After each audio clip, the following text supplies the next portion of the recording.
오늘 저는 스가랴서에 대해서 여러분하고 좀 이야기하고 싶은데요. 이 스가랴가 봤던 8가지 환상들이 왜 굳이 이 시대에 필요한가라고 하는 질문입니다. 여러 가지로 이제 교회를 보면서 요즘 한국 교회가 어떻게 될까 정말 답이 없다라고 하시는 분들이 많이 있는데요. 이런 어려운 상황 가운데 하나님께서 주시는 환상이 필요하다고 저는 생각합니다.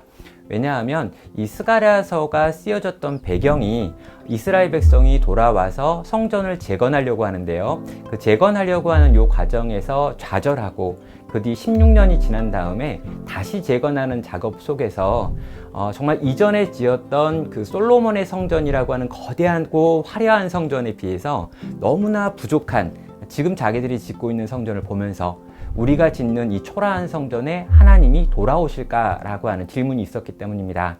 한국교회도 동일한 고민을 가지고 있는 것 같아요. 정말 하나님께서 다시 돌아오실까? 다시 우리에게 부흥을 허락하실까? 다시 우리를 새롭게 하시는 은혜를 베푸실까?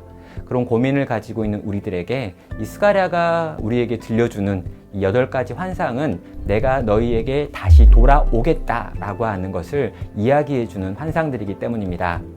어렵게 생각하지 마시고요. 복잡하게 생각하지 마시고요. 두려움으로 보지 마시고요. 여기서 우리에게 들려주는 그 하나님의 위로를 또 하나님의 우리를 향한 기대와 소망을 발견할 수 있는 그런 여러분이 되시면 좋겠습니다. 네, 스가랴서는 그래서 앞에 8가지 환상이 나오기 전에 간단한 인트로로 시작하고 있습니다. 거기에 보면 내게로 돌아오라 라고 이야기를 하고 있죠. 하나님께서 이스라엘 백성들을 향해서 내게로 돌아오라고 말씀하시는데 여러분 이 말씀은 굉장히 이상한 말씀입니다. 왜냐하면 이미 이스라엘 백성들은 성전을 재건하기 위하여 돌아온 사람들이고요. 이미 그들은 성전을 지금 재건하고 있는 중이기 때문입니다. 눈에 보이는 성전을 재건하고 있는 사람들에게 하나님께서는 이리로 돌아오라 라고 말씀하시죠. 왜 그런 걸까요? 이유는 이스라엘 백성들이 지금 몸으로는 하나님께 돌아와서 성전을 재건하고 있지만 마음은 아직 하나님께 돌아온 것이 아니기 때문입니다. 여전히 바벨론에 거하고 있고요. 여전히 성전을 짓기 전에 있는 마음 상태를 가지고 있습니다. 하나님께서는 몸은 돌아왔지만 마음은 돌아오지 않은 이스라엘 백성들을 바라보면서 너희의 마음까지 내게로 돌아오기를, 너희의 생각까지 내게로 돌아오기를, 정말 중심으로 내게 돌아와서 이전의 관계를 회복하기를 원한다라고 밝히고 있는 거죠. 여러분 동일합니다. 하나님께서는 우리가 새로워지기를 원하고요. 하나님께 돌아오기를 원하십니다. 외형적으로 돌아오기를 원하십니다. 다시 예배의 자리로 모이기를 원하고요. 다시 하나님을 찬양하는 자리, 기도하는 자리로 모이기를 원하십니다. 그러나 우리의 몸만 와 있는 것을 원하는 게 아니라 우리의 중심이, 우리의 마음이, 우리의 생각이 주께 돌아와 주님과 함께 하기를 그분은 원하고 우리를 그렇게 초청하고 계신다는 것입니다. 사랑하는 여러분, 주님의 초청에 반응해서 주님께 돌아오는 귀하고 복된 하나님 백성 되시기를 바랍니다.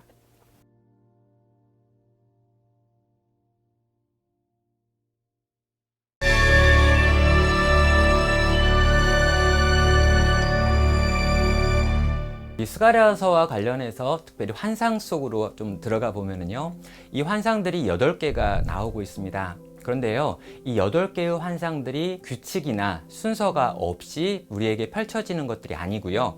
이 8개의 환상들 자체에 순서가 있고 이 전체가 한 가지 이야기를 우리에게 들려주려고 이 차근차근 진행되고 있는 것들을 볼 수 있습니다. 이 히브리인들이 가지고 있는 히브리인들의 독특한 이 설명의 방식 중에 교차 대조 구조라는 것이 있습니다. 그래서 여기에 있는 이 구조를 보시면은요, 이 전체 이야기가 지금 이걸 향해 가고 있는구나 라고 살펴볼 수 있는 거죠. 대표적으로 이 첫 번째 이 환상과 8번째 환상은 네 말의 환상이었다가 네 마병의 환상으로 바뀌고 있습니다. 그래서 하나는 말을 타고 가고 있고요. 한쪽에서는 이 병거를 타고 가고 있는데 이 4개의 말 또는 병거라고 하는 걸로 서로 비슷한 구조를 갖추고 있다는 거죠. 자, 맨 처음 이야기는요, 이스라엘 백성들이 지금 있는 현재 상황이 화석류 나무라고 하는 아주 비참한 상태다. 깊은 밤 골짜기 가운데 있는 그런 상태다라고 하는 걸 보여주면서 그곳에 찾아온 붉은 말을 타고 온 어떤 이가 있고요. 그런 이를 중심으로 위로받고 힘을 얻고 있는 모습을 보여줍니다. 자, 그랬던 이스라엘 백성들은요, 나중에 보면 이 거대한 군대가 돼가지고 세상을 향해 전쟁을 벌이는 민족으로 변화되어 있는 거죠. 또 그와 비슷하게 우리를 공격하는 네 뿔의 공격이 있는데요. 그 뿔의 공격으로부터 우리를 지켜주는 네 대장장이가 등장하지요. 그리고 뒷부분에도 우리 안에서 우리를 타락하게 만드는 이 에바와 이 에바 가운데 있는 여인의 이야기가 나오고 있습니다. 그렇듯 이 구조를 가지고 차근차근 우리로 하여금 어디론가 이 정점을 향해 가게 한다는 거죠. 그렇다면 이 구조의 중심에 무엇이 있느냐라고 물어볼 수 있겠죠. 이 구조의 중심에는 하나님의 백성을 대표하는 대제사장 여호수아의 더러워진 옷을 갈아입히는 장면이 있습니다.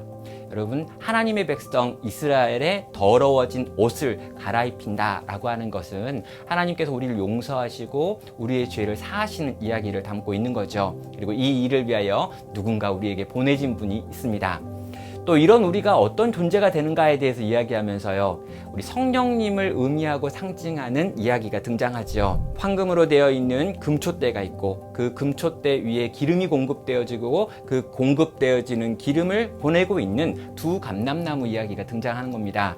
하나님의 백성들이 하나님의 이 성령으로 인하여 세상을 밝히고 있는 이야기가 요 또 비유로 우리 가운데 들어 있는 거죠. 자, 전체적으로 이 모든 환상들은 우리를 절대 두렵게 하는 게 아닙니다. 이 환상들 하나하나가 괴기해 보인다 할지라도 이 모든 환상들은 하나님의 백성들을 하나님께서 어떻게 회복시키는지에 대한 이야기들을 하고 있고요. 이 이야기가 오늘 우리에게 적용된다면요, 우리가 지금 굉장히 어렵고 힘들고 이 땅의 교회들이 막막하고 답답한 시간을 살고 있다라고 하지만 그런 상황 가운데 놓여 있는 하나님의 교회를 하나님께서 친히 오셔서 어떻게 회복시킬까에 대한 이야기를 하는 거죠.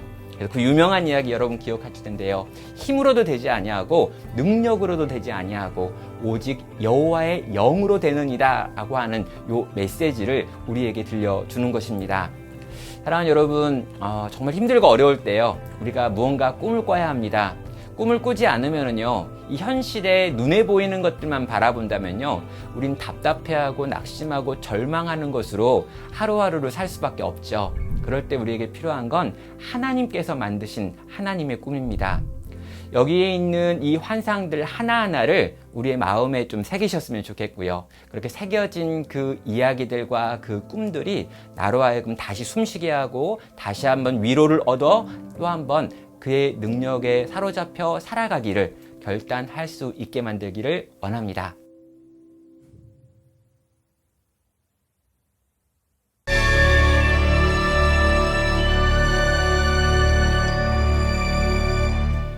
우리 스가랴와 관련해 가지고 제가 세 번째로 들려드리고 싶은 이야기는요, 이 스가랴서에도 주인공이 있다는 겁니다. 누구냐면요, 구약에 등장하는 예수 그리스도입니다. 이 8가지 환상들을 하나하나 정리를 하다 보면요, 이 8가지 환상 곳곳에 등장하는 예수님의 흔적을 발견할 수 있습니다. 우리가 스가랴서를 그냥 막연한 이야기, 모호한 이야기로 보지 마시고요, 요 하나하나 환상 속에서 어디에 예수님이 등장하는지를 한번 찾아보시면 좋겠습니다. 예, 화석류 나무라고 하는 이 비참한 이스라엘 백성들의 상태, 그 속에 들어와서 함께하고 계시는 붉은 말을 타고 있는 분이 등장하죠. 바로 그분이 구약에 등장하는 예수 그리스도 성자 하나님이십니다. 또 그 외에도요, 대제사장 여호수아의 겉옷을 이렇게 바꿔주는 요 장면에서도요, 이 대제사장 옆에 계속해서 하나님의 사자라고 하는 이가 있으면서 여러 가지 것들을 지도하는 부분이 있습니다. 바로 우리 옆에서 우리를 지켜주고 우리를 변호하는 파라클레이토스, 바로 우리 예수님의 모습을 또 보여주는 거죠. 마지막 전쟁이 일어나고요, 이 전쟁에서 하나님의 군대를 이제 이 세상을 향해 파견하는 이야기가 나와요. 근데 이 파견하는 이 군대의 중심에 남겨져서 이 모든 걸 명령하고 계시는 이 붉은 병거를 타고 계신 분도 누구일까요? 예수님이십니다. 싹이라고 불리는 예수님, 나중에 이 땅의 모든 것들을 통치하고 다스리고 이 전쟁을 끝낸다 라고 하시면서 오시는 예수님이 곳곳에 등장하므로 이 여러 가지 환상들을 완성시키고 있는 거죠. 사랑하는 여러분, 우리가 어떻게 돌아갈 수 있을까요? 어떻게 우리가 회복될 수 있을까요? 어떻게 우리가 다시 일어설 수 있을까요? 이 땅의 교회가 회복된다면 어디에서 그 힘을 얻을 수 있을까요? 저는요, 이 환상 속에서 끊임없이 등장하며 이스라엘 백성들을 다시 일으켜 세우시는, 위로하시고 힘주시고 능력을 주시고 다시 전쟁하게 하시고 결국에 승리하게 만드시는 우리 주 예수 그리스도께서 우리의 삶 가운데, 우리의 가정 가운데, 우리의 교회 가운데 임하시면 다시 살아날 수 있다라고 믿습니다. 스가랴서의 환상을 하나하나 차근차근 살펴보시고요. 본문에 들어가서 이 환상들을 머릿속으로 또 마음속으로 그려보십시오. 그리고 이 환상 속에 거하시는 예수님을 만나시고요.